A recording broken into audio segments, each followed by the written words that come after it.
ওম নমঃ শিবায় ভক্তবৃন্দ, সামনেই রয়েছে শ্রাবণ মাস। মহাদেবের ভক্তগণরা অধীর আগ্রহে এই মাসটির জন্য অপেক্ষা করে থাকেন। এই মাসে মহাদেবকে খুব অল্পতেই সন্তুষ্ট করা যায়। এমনিতেই ভগবান মহাদেব অল্পতেই তুষ্ট। তারপর এই শ্রাবণ মাসে সামান্য কিছু কাজ করলেই মহাদেবের আশীর্বাদে আপনি হতে পারবেন ভাগ্যবান। শ্রাবণ মাস শুরু হতে আর সামান্য কয়েকটা দিন বাকি। এখনই কিনে নিয়ে আসুন এই কয়েকটি জিনিস এবং পূজার সময় এই জিনিসগুলি মহাদেবের পূজায় ব্যবহার করুন। এই কয়েকটি জিনিস অবশ্যই কিনে আনুন এবং পূজায় ব্যবহার করুন, তাহলে সারা বছর মহাদেবের কৃপা আপনার ওপরে থাকবে। জীবন সুখ সমৃদ্ধিতে ভরে উঠবে। সারা বছর মহাদেবের কৃপায় আপনি থাকবেন নিরোগ। আজকের ভিডিওটি খুবই গুরুত্বপূর্ণ হতে চলেছে, তাই প্রথম থেকে শেষ পর্যন্ত দেখার অনুরোধ জানাচ্ছি এবং সম্পূর্ণ ভিডিওটি দেখার পর যদি ভালো লাগে অবশ্যই একটি লাইক করে চ্যানেলটি সাবস্ক্রাইব করে দেবেন এবং মহাদেবের আশীর্বাদ পেতে কমেন্ট বক্সে অবশ্যই লিখুন হর হর মহাদেব, জয় মাতা পার্বতী। মহাদেবের ভক্তরা এই পুরো শ্রাবণ মাস জুড়ে বিভিন্ন উপকরণ এবং উপাচারে মহাদেবের পূজার্চনা করে থাকেন। তবে ভক্তগণ, যদি প্রতিদিন সম্ভব নাও হয়, অন্ততপক্ষে শ্রাবণ মাসের 4টি সোমবার অবশ্যই মহাদেবের পূজার্চনা করুন। সর্বপ্রথমে বলছি শ্রাবণ মাসের 4টি সোমবার কোন কোন তারিখে পড়েছে। শ্রাবণ মাসে প্রথম সোমবার পড়েছে 4ঠা শ্রাবণ 21 জুলাই। দ্বিতীয় সোমবার পালিত হবে 11ই শ্রাবণ 28 জুলাই। তৃতীয় সোমবার পালিত হবে 18ই শ্রাবণ ইংরেজি আগস্ট মাসের 4 তারিখে। চতুর্থ অর্থাৎ শেষ সোমবার পালিত হবে 25 শ্রাবণ আগস্ট মাসের 11 তারিখে। এই শ্রাবণ মাসেই ভক্তগণ আপনার সকল প্রকার মনের ইচ্ছা পূরণ হবে। এই 5টি জিনিস আপনি ঘরে কিনে আনতে পারলে সারা বছর মহাদেবের কৃপা আপনার উপরে থাকবে।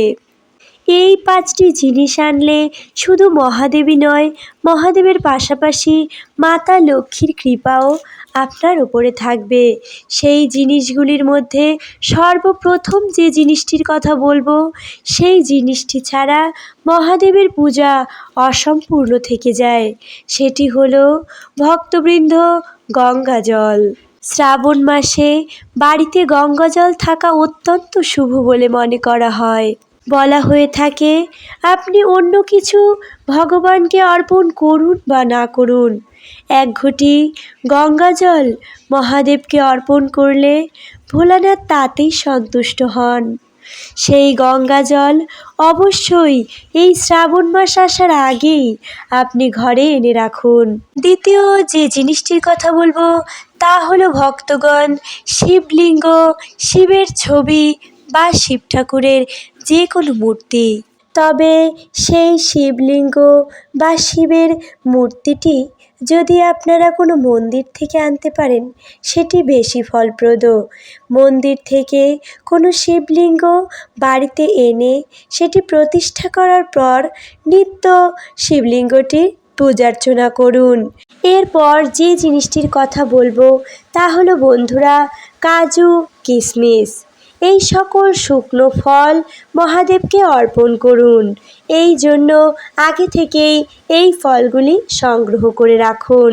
এই শ্রাবণ মাসে যখন আপনারা মহাদেবের পূজা করবেন তখন নৈবেদ্যে এই সকল শুকনো ফল নিবেদন করবেন।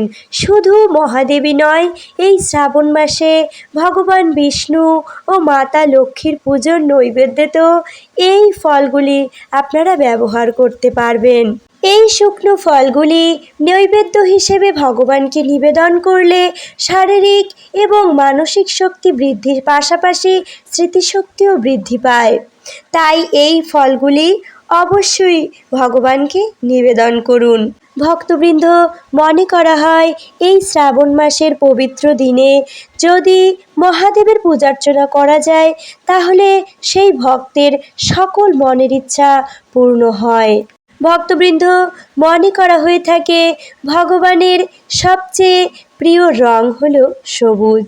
মহাদেবের সবুজ রং খুবই পছন্দের, তাই এই মাসে মহিলারা সবুজ রঙের শাড়ি, সবুজ রঙের চুড়ি এগুলো পরে থাকেন। এই শ্রাবণ মাসে প্রচুর পরিমাণ বৃষ্টিপাত হয় এবং প্রচুর বৃষ্টিপাতের ফলে প্রকৃতি শস্য শ্যামলা হয়ে ওঠে। গাছপালা প্রকৃতির একটি নতুন সবুজ রূপ দেখতে পাওয়া যায়। প্রকৃতির এই সবুজ রং শুদ্ধতার প্রতীক। তাই মহাদেবকে প্রসন্ন করার জন্য এই শ্রাবণ মাস জুড়ে হাতে সবুজ রঙের চুড়ি এবং সবুজ বস্ত্র পরিধান করার চেষ্টা করবেন। এই শ্রাবণ মাসে সবুজ রঙের চুড়ি বস্ত্র পরিধান করলে ভাগ্য শক্তিশালী হয়ে ওঠে। এই শ্রাবণ মাসেই মহাদেব এবং মাতা পার্বতীর বিবাহ হয়েছিল।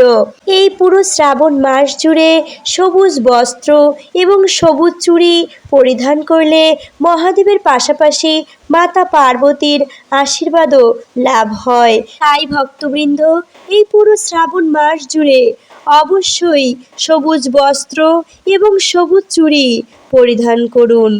এর পরবর্তী যে জিনিসের কথা বলবো তা হলো ভক্তবৃন্দ পিতলের ঘটি। একটি পিতলের ঘটি অবশ্যই এই শ্রাবণ মাস আসার আগেই বাড়িতে কিনে নিয়ে আসুন। আমরা সকলেই জানি পিতলের বস্তু অত্যন্ত শুভ ফলপ্রদ। ঠাকুর ঘরে বা রান্নাঘরে পিতলের বাসনপত্র রাখা অত্যন্ত শুভ। এই শ্রাবণ মাসে মহাদেবের মাথায় দুধ অর্পণের জন্য একটি পিতলের ঘটি অবশ্যই রাখবেন। যদি বাড়িতে আগে থেকেই পিতলের ঘটি থাকে তবে সেই ঘটিটি ভালো করে পরিষ্কার করে নিন। তামার ঘটিতে কখনোই দুধ রেখে সেই দুধ মহাদেবকে অর্পণ করা যাবে না। মহাদেবকে তামার ঘটিতে দুধ অর্পণ করলে বা মিষ্ট কোনো জল এই তামার ঘটিতে রেখে মহাদেবকে অর্পণ করলে মহাপাপ অর্থাৎ মহাদেব রুষ্ট হন। কেননা তামার ঘটিতে দুধ রাখলে সেই দুধ মদের সমান ধরা হয়। তাই সাবধান ভক্তবৃন্দ, তামার ঘটিতে কোনোভাবেই দুধ রেখে সেই দুধ দ্বারা মহাদেবকে অভিষেক করবেন না। এই শ্রাবণ মাস আসার পূর্বেই এই জন্য একটি পিতলের ঘটি অবশ্যই বাড়িতে কিনে আনুন। এবার বলছি ভক্তবৃন্দ, এই শ্রাবণ মাসে কোন দ্রব্যগুলো দ্বারা মহাদেবের পূজার্চনা করলে মনের সকল ইচ্ছা পূরণ হয়, জীবন থেকে সকল প্রকার বাধা বিপত্তি, রোগ ব্যাধি, আর্থিক কষ্ট, সকল প্রকার সমস্যা দূরে চলে যায়। ভক্তবৃন্দ, আমরা সকলেই জানি মহাদেব খুব অল্পতেই সন্তুষ্ট হয়ে যান। তিনি শুধুমাত্র একটি বেলপত্র এবং এক ঘটি গঙ্গা জলেই তুষ্ট হয়ে যান। শিবপুরাণে বলা রয়েছে এই শ্রাবণ মাসে কোনো ভক্ত যদি শুদ্ধ মনে এক ঘটি গঙ্গা জল এবং একটি নিখুঁত বেলপাতা ভগবানকে অর্পণ করেন তাহলে তার সকল মনের ইচ্ছা মহাদেব নিজেই পূরণ করেন। এই শ্রাবণ মাসে প্রতিটি ভক্তের গৃহে মহাদেব আসেন। তাই ভক্তির সহিত যদি এক ঘটি জল এবং একটি বেলপাতা ভগবানকে অর্পণ করতে পারেন তাহলে সকল সমস্যা থেকে নিরাময় সম্ভব। সেই ভক্তের সকল সমস্যা দূর হয় এবং সে সারা বছর নিরোগ থাকে। এরপর যে জিনিসের কথা বলবো তা হলো ভক্তবৃন্দ চাল। আমরা সকলেই জানি চাল মাতা লক্ষ্মীর প্রতীক।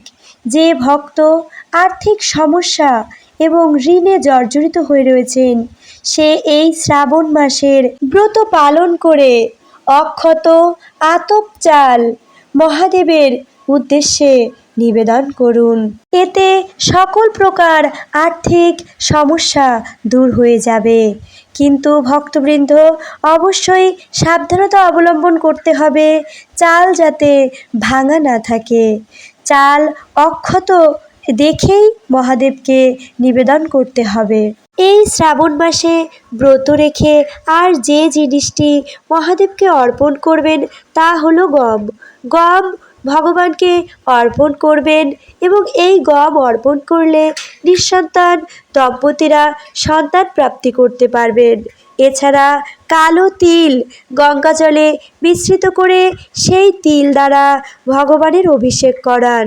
এতে সারা বছর কোনো প্রকার কঠিন রোগ ব্যাধি আপনাকে স্পর্শ করতে পারবে না এবং সকল প্রকার পাপ থেকে আপনি মুক্ত হতে পারবেন। আজকের ভিডিও এখানেই শেষ করছি। সকলেই করুণাময় ঈশ্বরের কৃপায় ভালো থাকবেন, সুস্থ থাকবেন। হরে কৃষ্ণ।